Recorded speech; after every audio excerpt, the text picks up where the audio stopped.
Assalamualaikum warahmatullahi wabarakatuh. Perkenalkan, nama saya Melinda Citra Asrian. Nama saya Ria Silvina. Nama saya Sarah Nanda Dwi Utami Dari kelas 12 IPA 3. Kami di sini akan mempresentasikan tugas fisika dari Bu Nurul.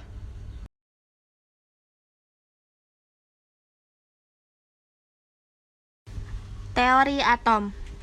Asal-usul teori atom. Kata atom berasal dari bahasa Yunani, yaitu atomos, yang berarti tidak dapat dibagi. Konsep dasar atom pertama kali ditemukan oleh Demokritus, orang Yunani, pada awal abad keempat sebelum Masehi. Menurut teori yang dikemukakannya, suatu benda dapat dibagi menjadi bagian-bagian yang sangat kecil, yang akhirnya tidak dapat dibagi lagi, yang disebut atom. Menurut Demokritus, atom sepenuhnya padat, tidak memiliki struktur internal, serta ada ruang kosong antara atom untuk memberikan ruang untuk pergerakannya, seperti pergerakan dalam air dan udara, atau fleksibel benda padat. Selain itu, Demokritus juga menjelaskan bahwa untuk menjelaskan perbedaan sifat dari material yang berbeda, atom membedakan ke dalam bentuk, massa, dan ukurannya. Berdasarkan model atom yang dibuatnya, Demokritus mampu menjelaskan bahwa semua benda terdiri dari bagian yang lebih kecil disebut atom. Namun, model Demokritus ini kurang memiliki bukti eksperimental, sehingga mulai di tahun 1800-an muncul teori-teori yang berdasarkan hasil eksperimen.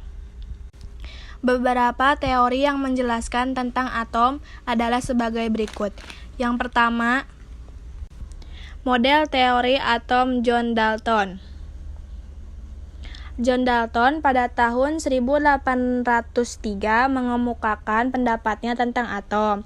Teori atom Dalton didasarkan dengan dua hukum, yaitu hukum kekekalan massa dan hukum susunan tetap. Lavoisier menyatakan bahwa massa total zat-zat sebelum reaksi akan selalu sama dengan massa total zat-zat hasil reaksi. Sedangkan Proust menyatakan bahwa perbandingan massa unsur-unsur dalam suatu senyawa selalu tetap. Dari kedua hukum tersebut, Dalton mengemukakan pendapatnya tentang atom sebagai berikut. Atom merupakan bagian terkecil dari materi yang sudah tidak dapat dibagi lagi. Atom digambarkan sebagai bola pejal yang sangat kecil. Suatu unsur memiliki atom-atom yang identik dan berbeda untuk unsur yang berbeda. Atom-atom bergabung membentuk senyawa dengan perbandingan bilangan bulat dan sederhana. Misalnya, air terdiri atom-atom hidrogen dan atom-atom oksigen. Reaksi kimia merupakan pemisahan atau penggabungan atau penyusun kembali dari atom-atom, sehingga atom tidak dapat diciptakan atau dimusnahkan. Kelebihan dari teori atom John Dalton yaitu memulai membangkitkan minat terhadap penelitian mengenai model atom. Kelemahannya, teori atom Dalton tidak dapat menerangkan suatu larutan dapat menghantarkan arus listrik. Bagaimana mungkin bola pejal dapat menghantarkan arus listrik? Padahal listrik adalah elektron yang bergerak, berarti ada partikel lain yang dapat menghantarkan arus listrik. Model teori atom J.J. Thomson. J.J. Thomson pada awal 1900-an mengemukakan teori baru tentang atom. Menurutnya, di dalam atom terdapat partikel elektron dan proton. Berdasarkan hasil eksperimennya, proton memiliki massa yang jauh lebih besar dibandingkan elektron. Sehingga model atom Thomson menggambarkan atom sebagai proton tunggal yang besar. Di dalam proton terdapat elektron-elektron yang menetralkan adanya muatan positif dari proton. Menurut Thomson, atom terdiri dari suatu bulatan bermuatan positif dengan rapat bermuatan yang merata. Di dalam muatan positif ini tersebar elektron dengan muatan negatif yang besarnya sama dengan muatan positif. Secara garis besar, teori atom Thomson adalah atom merupakan bola pejal yang bermuatan positif dan di dalamnya tersebar bermuatan negatif. Secara sederhana, model atom Thomson dapat analogikan sebagai jambu biji yang mengelupas kulitnya. Biji jambu yang tersebar merata dimodelkan sebagai elektron dan bulatan daging jambu yang pejal dimodelkan sebagai proton. Kelebihan dari teori atom J.J. Thomson yaitu membuktikan adanya partikel lain yang bermuatan negatif di dalam atom. Berarti atom bukan merupakan bagian terkecil dari suatu unsur. Kelemahannya, model Thomson ini tidak dapat menjelaskan susunan muatan positif dan negatif dalam bola atom tersebut. Model atom Rutherford. Berdasarkan gejala-gejala yang terjadi, Rutherford membuat kesimpulan bahwa atom bukan merupakan bola pejal karena hampir semua partikel alfa diteruskan.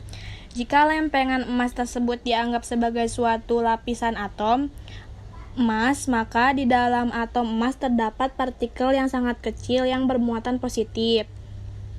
Partikel tersebut merupakan partikel yang menyusun suatu inti atom. Berdasarkan fakta bahwa 1 dari 20.000 partikel alfa akan dibelokkan. Bila perbandingannya 1/20.000 merupakan perbandingan diameter, maka didapatkan ukuran inti atom kira-kira 10.000 lebih kecil daripada ukuran atom keseluruhan. Berdasarkan kesimpulan dari hasil pengamatan, Rutherford mengemukakan sebuah model atom yang dikenal dengan model atom Rutherford, yaitu atom terdiri dari inti atom yang sangat kecil dan bermuatan positif, dikelilingi oleh elektron yang bermuatan negatif. Kelebihan dari atom Rutherford. Kelebihannya yaitu membuat hipotesa bahwa atom tersusun dari inti atom dan elektron yang mengelilingi inti. Teori Rutherford bahwa elektron mengelilingi inti atom ini memberikan inspirasi pada penemuan baru berikutnya, yaitu tentang lintasan atau kedudukan elektron, yang selanjutnya dikenal sebagai kulit elektron. Kelemahannya tidak dapat menjelaskan mengapa elektron tidak jatuh ke dalam inti atom. Berdasarkan teori gerak, apabila elektron bergerak mengitari inti disertai pemancaran energi, maka lama-kelamaan energi elektron akan berkurang dan lintasan semakin lama akan mendekati inti dan jatuh ke dalam inti. Model atom Niels Bohr. Penjelasan Bohr tentang atom melibatkan gabungan antara teori klasik dari Rutherford dan teori kuantum dari Planck. Dan secara garis besar, Bohr mengemukakan model atomnya sebagai berikut. Elektron dalam atom bergerak mengelilingi inti pada lintasan-lintasan tertentu, tidak memancarkan energi. Lintasan-lintasan elektron itu disebut kulit atau tingkat energi elektron. Yang kedua, elektron dapat berpindah dari suatu lintasan ke lintasan yang lain. Yang ketiga, perpindahan elektron dari tingkat energi tinggi ke rendah disertai dengan pemancaran energi. Sedangkan perpindahan elektron dari tingkat energi rendah ke tinggi disertai dengan penyerapan energi. Yang keempat, elektron yang bergerak pada lintasan berada pada keadaan stasioner, artinya elektron tidak memancarkan atau menyerap energi. Yang kelima, menurut model atom Bohr, elektron-elektron mengelilingi inti pada lintasan-lintasan tertentu yang disebut kulit elektron atau tingkat energi. Tingkat energi paling rendah adalah kulit elektron yang terletak paling dalam. Semakin keluar semakin besar nomor kulitnya dan semakin tinggi tingkat energinya. Kelebihannya atom Bohr adalah bahwa atom terdiri dari beberapa kulit untuk tempat berpindahnya elektron. Kelemahannya, model atom ini adalah tidak dapat menjelaskan efek Zeeman dan efek Stark. Spektrum atom hidrogen. Spektrum hidrogen adalah susunan pancaran dari atom hidrogen saat elektronnya melompat atau bertransisi dari tingkat energi tinggi ke rendah. Susunan pancaran dari atom hidrogen dibagi menjadi beberapa rangkaian spektral dengan panjang gelombang yang dihitung dengan formula Rydberg. Garis-garis spektral yang diamati ini terbentuk karena elektron yang bertransisi antara dua tingkat energi yang berbeda di dalam atomnya. Klasifikasi rangkaian oleh formula Rydberg sangatlah penting dalam pengembangan mekanika kuantum. Rangkaian spektral sangat penting dalam astronomi untuk mendeteksi keadaan dari hidrogen dan menghitung penggeseran merah. Sejarah spektrum atom hidrogen. Pada akhir abad ke-21 tentang menganalisis spektrum radiasi diskret yang dipancarkan apabila lucutan muatan-muatan listrik yang dihasilkan dalam gas. Atom yang paling ringan dan paling sederhana merupakan atom hidrogen yang tersusun dari sebuah inti dan sebuah elektron. Maka, pengukuran spektroskopis menunjukkan bahwa hidrogen memiliki spektrum yang sederhana dibandingkan unsur-unsur lain. Didapatkan bahwa garis dalam daerah optis dan bukan optis terletak sistematis dalam berbagai deretan. Semua panjang gelombang atom hidrogen diberikan oleh sebuah hubungan empiris tunggal. Deret spektrum atom hidrogen. Deret-deret spektrum garis yang memenuhi persamaan tersebut disebut deret Balmer yang terletak pada daerah cahaya tampak. Akan tetapi, tidak hanya deret Balmer saja yang ditemukan dalam atom hidrogen.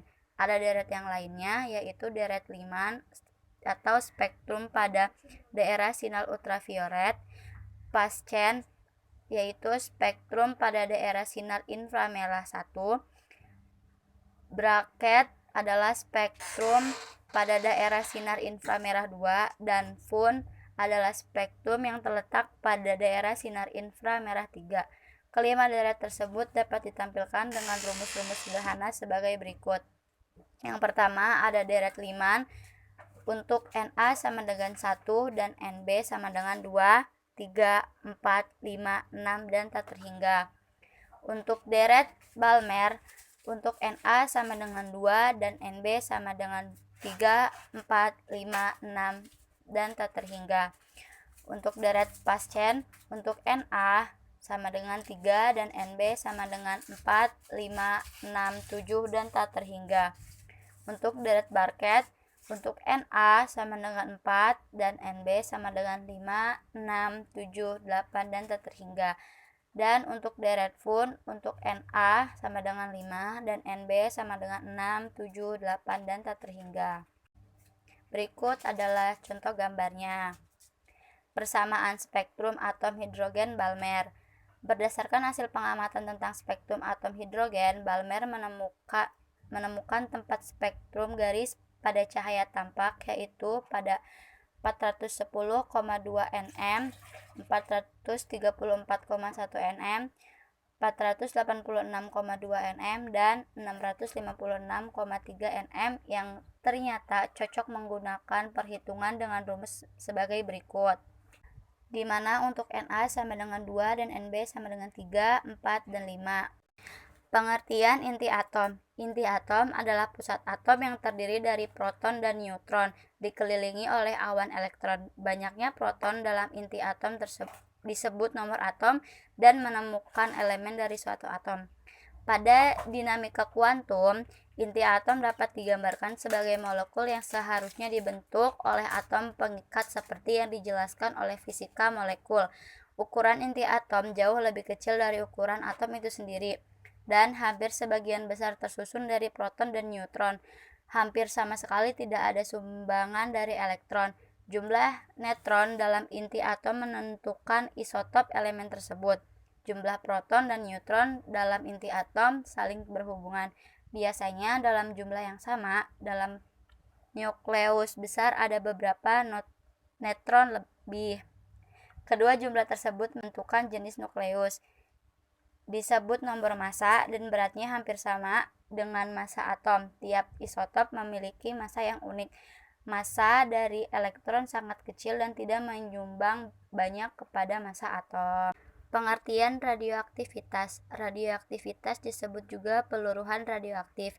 Radioaktivitas adalah yaitu peristiwa terurainya beberapa inti atom tertentu secara spontan yang diikuti dengan pancaran partikel alfa inti helium, partikel beta elektron atau radiasi gamma, gelombang elektromagnetik di gelombang pendek. Sinar-sinar yang dipancarkan tersebut disebut sinar radioaktif. Sedangkan zat yang memancarkan sinar radioaktif disebut dengan zat radioaktif. Istilah keradioaktifan radioactivity pertama kali diciptakan oleh Marie Curie pada tahun 1867-1934, seorang ahli kimia asal Prancis. Marie dan suaminya Pierre Curie pada tahun 1959 dan 1906 berhasil menemukan unsur radioaktif baru, yaitu polonium dan radium. Ernest Rutherford menyatakan bahwa sinar radioaktif dapat dibedakan atas sinar alfa yang bermuatan positif dan sinar beta yang bermuatan negatif. Paul Ulrich Villard, seorang ilmuwan Prancis, menemukan sinar radioaktif yang tidak bermuatan, yaitu sinar gamma. Satu jenis sinar radioaktif. Berdasarkan partikel penyusunnya, sinar radioaktif dibagi menjadi 3, yaitu sinar alfa, sinar beta, dan sinar gamma. Sinar alfa adalah sinar yang dipancarkan oleh unsur radioaktif. Sinar ini ditentukan secara bersamaan dengan penemuan fenomena radioaktivitas, yaitu peluruhan inti atom yang berlangsung secara spontan, tidak terkontrol, dan menghasilkan radiasi. Sinar alfa terdiri atas 2 proton atau 2 neutron. Berikut ini adalah sifat alamiah sinar alfa. Sinar alfa merupakan inti He. Dapat menghitamkan pelet film yang berarti memiliki daya ionisasi. Daya ionisasi sinar alfa paling kuat daripada sinar beta dan gamma. Mempunyai daya tembus paling lemah di antara ketiga sinar radioaktif. Dapat dibelokkan oleh medan listrik maupun medan magnet. Mempunyai jangkauan beberapa sentimeter di udara dari 10 kuadrat mm di dalam logam. Sinar beta merupakan elektron berenergi tinggi yang berasal dari inti atom. Berikut ini beberapa sifat alamiah sinar beta. Yang pertama, mempunyai daya ionisasi yang lebih kecil dari sinar alfa, mempunyai daya tembus yang lebih besar daripada sinar alfa, dapat dibelokkan oleh medan listrik maupun medan magnet.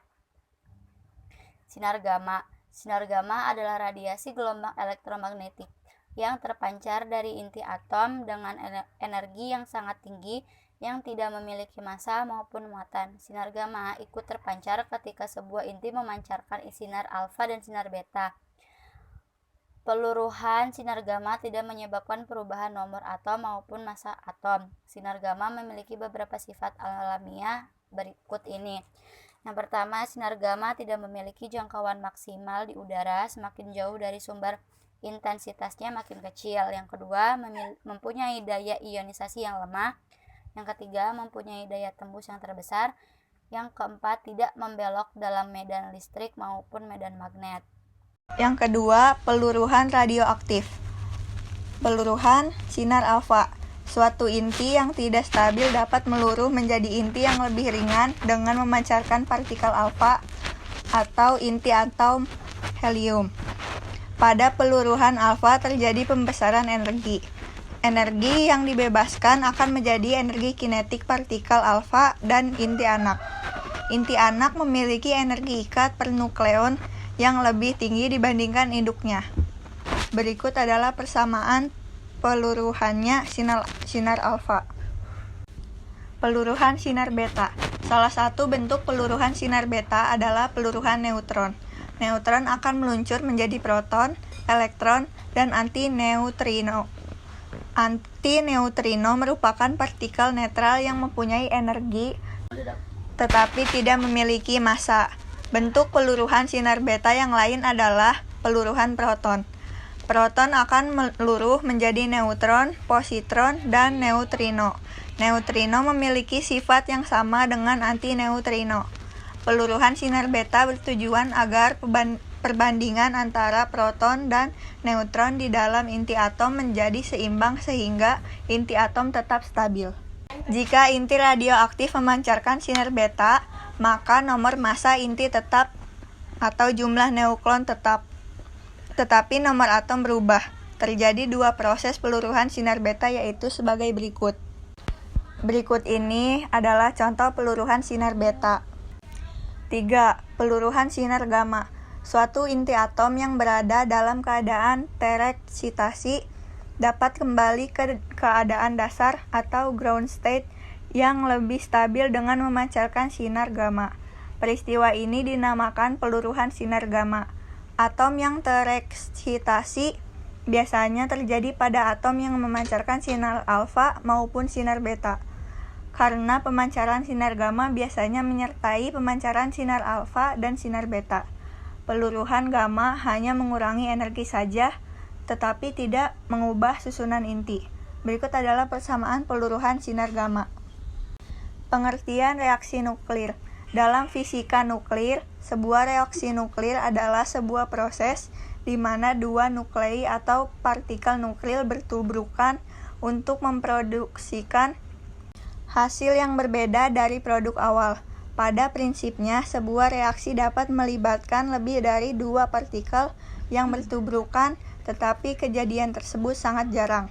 Bila partikel-partikel tersebut bertabrakan dan berpisah tanpa berubah, kecuali mungkin dalam level energi, proses ini disebut tabrakan dan bukan sebuah reaksi.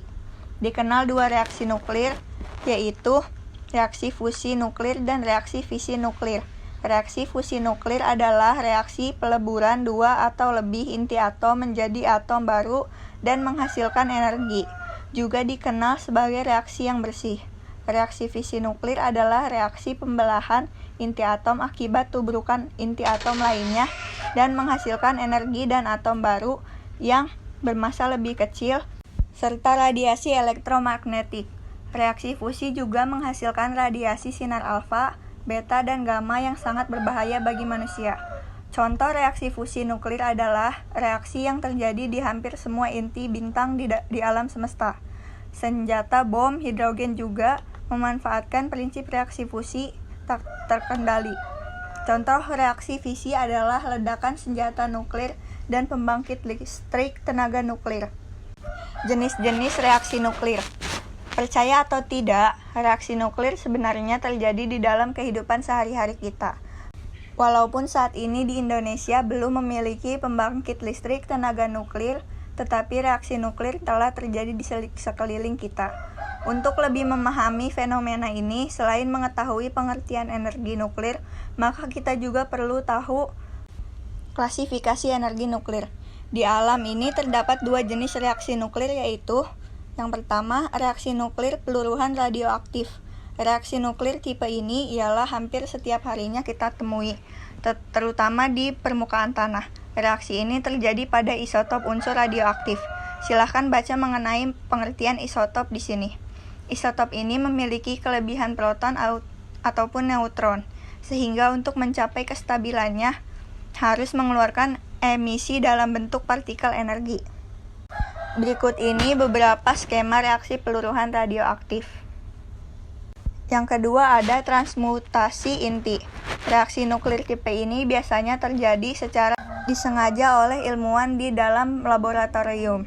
Reaksi transmutasi ini pertama kali dilakukan oleh saintis asal Selandia Baru, Ernest Rutherford, pada tahun 1919. Ia berasumsi jika isotop radioaktif dapat mengeluarkan emisi partikel, maka pasti akan dapat menerima emisi partikel dan membentuk inti yang lebih besar, atau dalam kata lain, unsur yang ditembak dengan partikel lain dapat membentuk unsur baru. Dari eksperimen yang dilakukan, ia berhasil membuat reaksi nuklir dengan menembakkan radiasi alfa dari radium ke atom nitrogen sehingga menghasilkan oksigen dan proton. Berikut ini adalah penjelasannya. Sekian dari kami. Wassalamualaikum warahmatullahi wabarakatuh.